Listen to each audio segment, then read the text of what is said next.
Shalom, selamat pagi Bapak Ibu saudara yang dikasihi Tuhan. Mari kita hampiri tahta hadirat Tuhan pada pagi hari ini, sebab Dialah yang menjadi kekuatan dan harapan dalam hidup kita. Kami andalkan Kau Yesus pada pagi hari ini Bapa. Terima kasih Tuhan. Perlu Engkau Yesus, haus jiwaku menantikanmu. Ku percaya Kau penuh pengharapanku di dalam-Mu.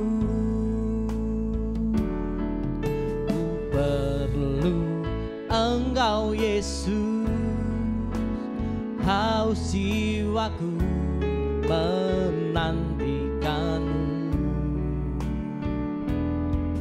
Ku percaya Kau penuh pengharapanku di dalam-Mu.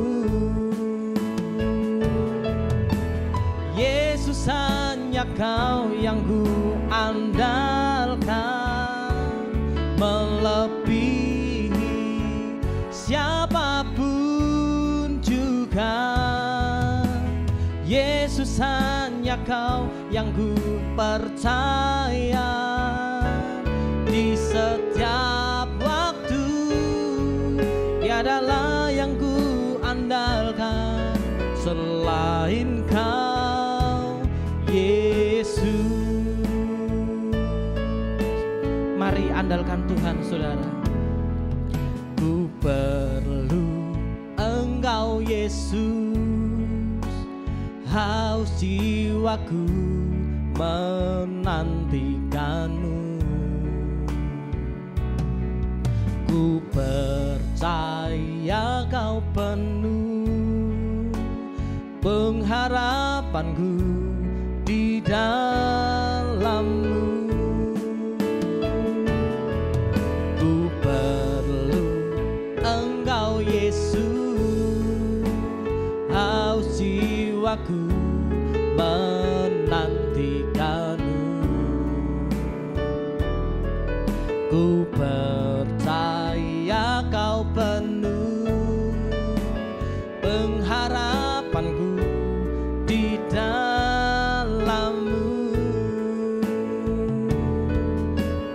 Yesus, hanya Kau yang ku andalkan, melebihi siapapun juga. Yesus, hanya Kau yang ku percaya di setiap waktu. Tiadalah yang ku andalkan selain Kau, Yesus. Yesus, hanya Kau yang ku andalkan, melebihi siapapun juga. Yesus, hanya Kau yang ku percaya di setiap waktu. Tiadalah yang ku andalkan selain Kau, Yesus. Oh, selain Kau, Yesus. Oh, selain Kau, Yesus. Terima kasih Tuhan, hanya Kau yang kami andalkan. Kami sembah nama-Mu, kami percaya kuasa-Mu mengalir, bekerja dalam hidup kami.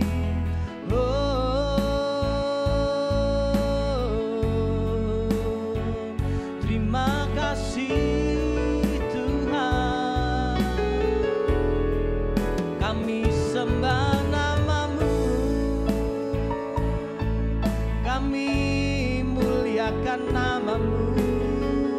Oh Yesus, terima kasih. Haleluya Tuhan Yesus, kami bersyukur kepadamu Tuhan. Selain Kau Yesus,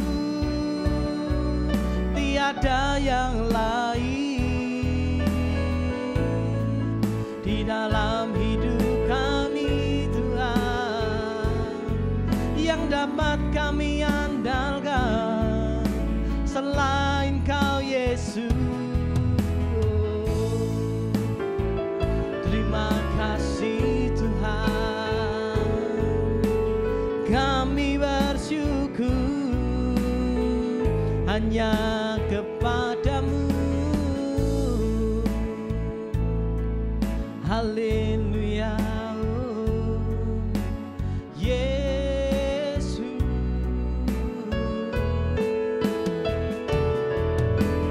Yesus, hanya Kau yang ku andalkan, melebihi siapapun juga. Yesus, hanya Kau yang ku percaya di setiap waktu. Tiada lain yang ku andalkan selain Kau Yesus. Oh, selain Kau Yesus. Oh, selain Kau Yesus. Terima kasih Tuhan, hanya Kau yang kami andalkan dalam hidup kami. Kami percaya pertolongan-Mu tidak terlambat dalam hidup kami. Dalam nama Yesus, haleluya, amin. Selamat pagi Bapak Ibu yang dikasihi Tuhan, dimanapun Bapak Ibu berada. Saya percaya hari ini adalah hari yang luar biasa yang diberikan Tuhan kepada kita. Oleh karena itu kita akan bersama-sama melandasi segala sesuatu yang kita kerjakan dengan firman Tuhan. Dan hari ini kita akan terlebih dahulu membaca dari Kisah Para Rasul 1, Kisah Para Rasul 1 ayat yang ke-20 sampai dengan 26. Kisah Para Rasul 1 ayat 20 sampai dengan 26 saya akan bacakan bagi Bapak Ibu dan Saudara sekalian. Sebab ada tertulis dalam kitab Mazmur, biarlah perkemahannya menjadi sunyi, dan biarlah tidak ada penghuni di dalamnya, dan biarlah jabatannya diambil orang lain. Jadi harus ditambahkan kepada kami seorang dari mereka yang senantiasa datang berkumpul dengan kami selama Tuhan Yesus bersama-sama dengan kami, yaitu mulai dari baptisan Yohanes sampai hari Yesus terangkat ke surga meninggalkan kami untuk menjadi saksi dengan kami tentang kebangkitannya. Lalu mereka mengusulkan 2 orang, Yusuf yang disebut Barsabas dan yang juga bernama Justus dan Matias. Mereka semua berdoa dan berkata, "Ya Tuhan, Engkaulah yang mengenal hati semua orang. Tunjukkanlah kiranya siapa yang Engkau pilih dari kedua orang ini untuk menerima jabatan pelayanan, yaitu kerasulan yang ditinggalkan Yudas yang telah jatuh ke tempat yang wajar baginya." Lalu mereka membuang undi bagi kedua orang itu, dan yang kena undi adalah Matias. Dan dengan demikian ia ditambahkan kepada bilangan ke-11 rasul itu.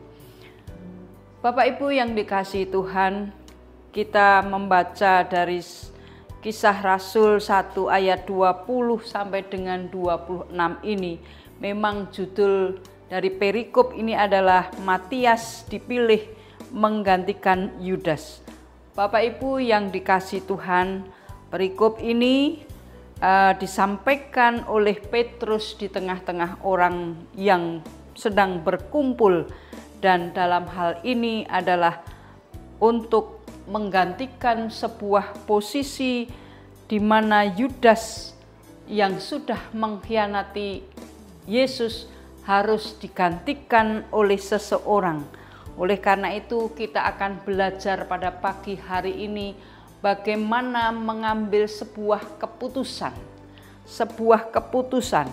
Karena apa? Karena saat itu ketika Yudas sudah dinyatakan yang namanya mengingkari, mengkhianati Yesus, berarti posisi dari ke-12 murid itu adalah berkurang satu. Padahal mereka tahu akan tugas, di mana mereka tugas akan menggenapi tugas menjadi saksi tentang kebangkitan Yesus. Ada satu kondisi, ada satu situasi di dalam pelayanan, tujuan pelayanan itu harus digenapi, yaitu memilih pengganti daripada Yudas untuk mengambil sebuah keputusan. Inilah yang harus kita pelajari, bagaimana kita juga belajar untuk mengambil sebuah keputusan, di mana mungkin keputusan itu terkait dengan hal-hal yang ada di sekitar kita, padahal pilihan itu ada. Jelas di situ kalau kita membaca ada dua orang yang disodorkan, ada dua kandidat yang disodorkan untuk menggantikan Yudas. Tetapi kita akan belajar dari bacaan ini tentang bagaimana murid Yesus mengambil sebuah keputusan yang tepat, keputusan yang sesuai dengan rencana Allah. Yaitu kita bisa ambil pelajaran dari Kisah Rasul 1 ayat yang ke-24 dan sekaligus 25. Mereka semua berdoa dan berkata, "Ya Tuhan, Engkaulah yang mengenal hati semua orang. Tunjukkanlah kiranya siapa yang Engkau pilih dari kedua orang ini untuk menerima jabatan pelayanan, yaitu kerasulan yang ditinggalkan Yudas yang telah jatuh ke tempat yang wajar baginya." Bapak, Ibu, dan saudara-saudara yang dikasihi Tuhan, ketika kita berada di dalam sebuah posisi bagaimana mengambil sebuah keputusan, baik itu keputusan di dalam kehidupan sehari-hari yang menyangkut tujuan yang jelas supaya semuanya di dalam keadaan yang baik, maka kita bisa belajar dari ini. Yang pertama adalah mengambil keputusan, yaitu melibatkan Tuhan di dalam pengambilan keputusan.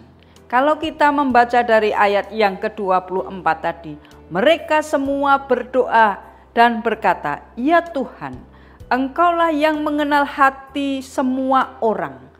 Tunjukkanlah kiranya siapa yang Engkau pilih dari kedua orang." Bapak, Ibu, dan saudara-saudara yang dikasihi Tuhan, inilah sikap yang ditunjukkan oleh para murid ketika menghadapi sebuah situasi, harus mengambil sebuah keputusan, tidak gegabah, tidak menurut pikiran emosinya sendiri, tetapi harus kembali berdoa, meminta sebuah hikmat Tuhan, karena doa merupakan kunci utama di dalam melibatkan Tuhan di dalam sebuah pengambilan keputusan. Dan berdoa meminta memimpin Tuhan untuk memberikan sebuah hikmat, sebuah kebijakan, sehingga dalam hal ini pengambilan keputusan itu merupakan jalan yang benar, yang sesuai dengan kehendak Tuhan. Dengan berdoa, kemudian dapat menenangkan hati, menenangkan pikiran, sehingga kita tidak mudah untuk diombang-ambingkan dalam keraguan-raguan.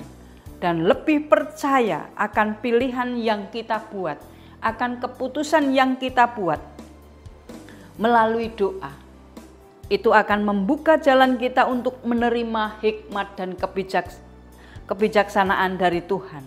Sehingga keputusan itu menjadi sebuah keputusan yang tepat dan berdampak positif. Di dalam Yeremia 29 ayat yang ke-11. Sebab aku ini mengetahui rancangan-rancangan apa yang ada padaku mengenai kamu. Demikianlah firman Tuhan, yaitu rancangan damai sejahtera dan bukan rancangan kecelakaan, untuk memberikan kepadamu hari depan yang penuh harapan. Bapak, Ibu, dan saudara-saudara yang dikasihi Tuhan, ketika kita mengambil sebuah keputusan di dalam aspek hidup kita, maka inilah yang harus kita lihat, bahwa rancangan-rancangan yang ada di dalam Tuhan itu adalah rancangan hal yang baik, rancangan damai sejahtera, bukan rancangan kecelakaan. Ini yang harus kita pedomani, bagaimana kita mendapatkan sebuah keputusan itu. Maka kita letakkan, maka kita harus yang namanya melibatkan Tuhan di dalam pengambilan sebuah keputusan hidup di dalam semua aspek hidup, yaitu melalui berdoa. Dengan berdoa mendapatkan sebuah hikmat, sebuah pimpinan dari Tuhan, sehingga keputusan itu menjadi keputusan yang baik, yang sesuai dengan kehendak Tuhan. Ini yang dilakukan oleh para murid ketika mengambil sebuah keputusan untuk menggantikan posisi Yudas di dalam tugas yang akan dilanjutkan, bagaimana untuk menyatakan, untuk menyaksikan kebangkitan Tuhan Yesus. Hal yang kedua yang kita bisa ambil sebuah hikmat, bagaimana kita mengambil sebuah keputusan itu benar dan baik, yaitu di dalam Kisah Rasul 1 ayat yang ke-26. Lalu mereka membuang undi bagi kedua orang itu, dan yang kena undi adalah Matias. Dan dengan demikian ia ditambahkan kepada bilangan ke-11 rasul itu. Bapak, Ibu, dan saudara-saudara yang dikasihi Tuhan, ketika mengambil sebuah keputusan, pastikan bahwa setiap keputusan itu ada sebuah motivasi yang baik, motivasi yang tulus, yaitu keinginan untuk menyenangkan Tuhan. Maka kita harus membuat keputusan itu dengan hati yang tulus, dengan hati yang tenang. Ketika hati itu tulus, ketika hati itu tenang, tidak ada yang namanya ketakutan, sehingga kita menyerahkan segala sesuatu itu pada keputusan Tuhan. Dan ketika keputusan itu sudah diambil, menjadikan keputusan yang baik, keputusan yang tidak hanya dipengaruhi oleh keinginan-keinginan pribadi, tetapi benar-benar menjadi sebuah keputusan yang mendatangkan sebuah kebaikan. Di dalam Amsal 3 ayat yang ke-5 mengatakan, percayalah kepada Tuhan dengan segenap hatimu dan janganlah bersandar kepada pengertianmu sendiri. Inilah ketika kita mengambil sebuah keputusan, maka kita harus menenangkan hati dengan hati yang tulus. Karena apa? Karena tidak dengan pengertian kita sendiri. Inilah perlunya sebuah ketenangan, ketulusan di dalam hati kita ketika kita mengambil sebuah keputusan yang benar-benar mendatangkan suatu kebaikan. Hal yang berikutnya, bagaimana kita ini bisa mengambil sebuah keputusan, yaitu kita harus landasi bahwa percaya dan yakin akan rencana Tuhan. Jangan ragu-ragu untuk percaya kepada Tuhan, karena Tuhan itu memiliki rencana yang indah dan sempurna di dalam kehidupan kita. Dan yang penting di dalam hal ini, kita harus melakukan yang terbaik di dalam pengambilan keputusan. Bapak, Ibu, dan saudara-saudara yang dikasihi Tuhan, Tuhan selalu menyertai kita. Maka ketika kita ada sebuah keyakinan, kepercayaan, disitulah ada sebuah kebijaksanaan, ada sebuah pengetahuan yang baik, karena kita akan dituntun untuk di dalam setiap pengambilan keputusan. Mazmur 19 ayat yang ke-66.